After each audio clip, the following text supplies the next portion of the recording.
घरवारीअ खे सेट करण जो वज़ीफ़ो। असांजो हिकिड़ो मुफ़्ती साहिबु आहे, उन त फ़रमायो त घरवारीअ ते वज़ीफ़ो न हलंदो, उनखे का सुठी शॉपिंग करायो ऐं उनखे 17 प्रो मैक्स मोबाइल वठी ॾियो। इहो कहिड़ो दीन आहे तव्हां जेको सम्झायो था, माण्हुनि खे ॿुधायो था। बाबा साईं सरताजुल ख़ुतबा रहमतुल्लाह अलैह फ़रमाईंदा हुआ त हज़रत हमादुल्लाह हालिजवी रहमतुल्लाह अलैह फ़रमाईंदा हुआ, माण्हू असां वटि पंहिंजूं परेशानियूं खणी आया, माण्हू असां वटि पंहिंजा मतिलब खणी आया। हज़रत साईं फ़रमाईंदा हुआ त असां उन्हनि खे अलाह सां जोड़े छॾियोसीं। मुफ़्ती साहिबु, तव्हांखे घुरिजे त तव्हां खां जेकॾहिं माण्हू अहिड़ो को मसइलो पुछे थो, वज़ीफ़ो पुछे थो, का परेशानी ॿुधाए थो, तव्हां हर ॻाल्हि में माण्हुनि खे अलाह सां जोड़ियो।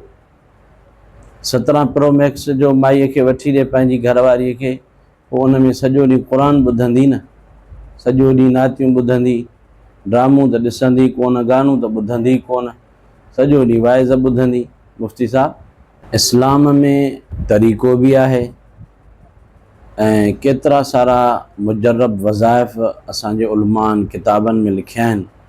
जेकॾहिं पंहिंजे घर खे ठाहिण जे लाइ, पंहिंजे घर खे बचाइण लाइ को पंहिंजे तरफ़ खां का ॻाल्हि ठाहे थो त उनखे कूड़ न लेखियो वेंदो।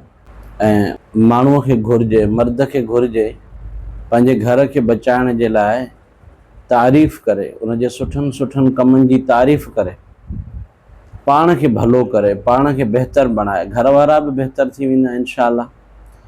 हज़रत मुहम्मद सल्लल्लाहु अलैहि वसल्लम फ़रमायो, तव्हां मां भलो उहो आहे जेको घर लाइ भलो हुजे।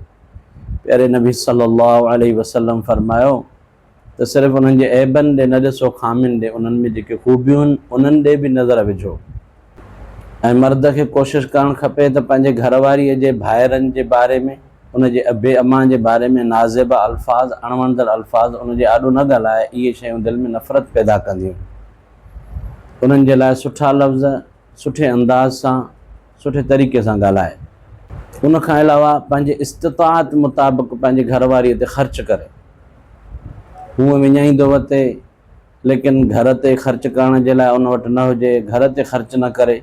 अफ़ज़ल ख़ैर उहो आहे जेको पंहिंजे घर ते ख़र्चु कयो वञे, अफ़ज़ल ख़ैर उहो आहे। मर्द खे खपे त पंहिंजी घरवारीअ जी तारीफ़ करे, तारीफ़ खां ज़बान हुनजी न ॾुखे, ज़बान खे तकलीफ़ न अचेसि, पंहिंजे घरवारी जी तारीफ़ करे ऐं इस्तिताअत मुताबिक़ उनजे मथां ख़र्चु करे, उनजे मथां ज़ुल्म जबर न करे, उनजे रहण जे लाइ इंतज़ाम करे, उनखे इस्तिताअत मुताबिक़ कपिड़नि पाराइण जो इंतज़ाम करे, तशद्दुद खां बचाए, हर वक़्तु अणवणंदड़ अल्फाज़नि सां उनखे अलक़ाब न ॾे, सुठा सुठा उनजे लाइ लफ़्ज़ इस्तेमालु करे।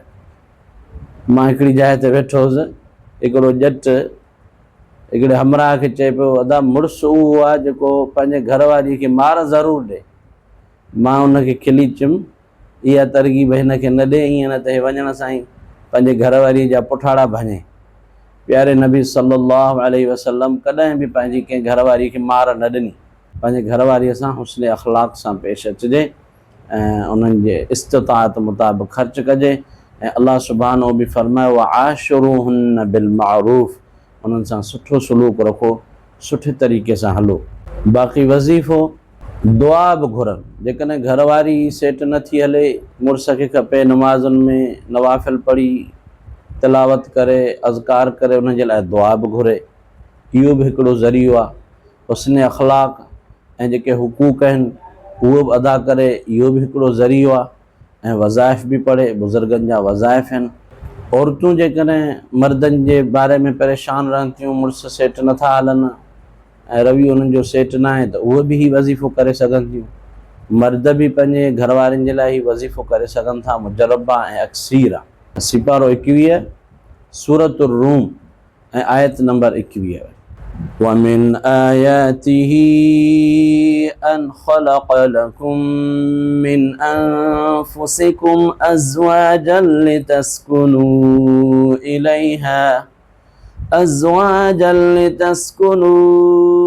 إِلَيْهَا وَجَعَلَ بَيْنَكُم مَّوَدَّةً وَرَحْمَةً إن في ذلك لآيات لقوم يتفكرون 99 मरतबा ही आयत मुबारक कंहिं मिठी शइ ते दम करे ॿई खाइनि इंशाअल्लाह घरवारी ऐं मुड़ुस ॿिन्हिनि में मोहबत पैदा थी वेंदी। मिठी शइ ते न करे सघनि त पाणी वग़ैरह ते बि दम करे सघनि था या ॿी कंहिं खाइण पीअण जी शइ ते दम करे इंशाअल्लाह ॿई उन मां खाइनि पीअण जी शइ हुजे त पीअनि इंशाअल्लाह घणो उन मां फ़ाइदो थींदो।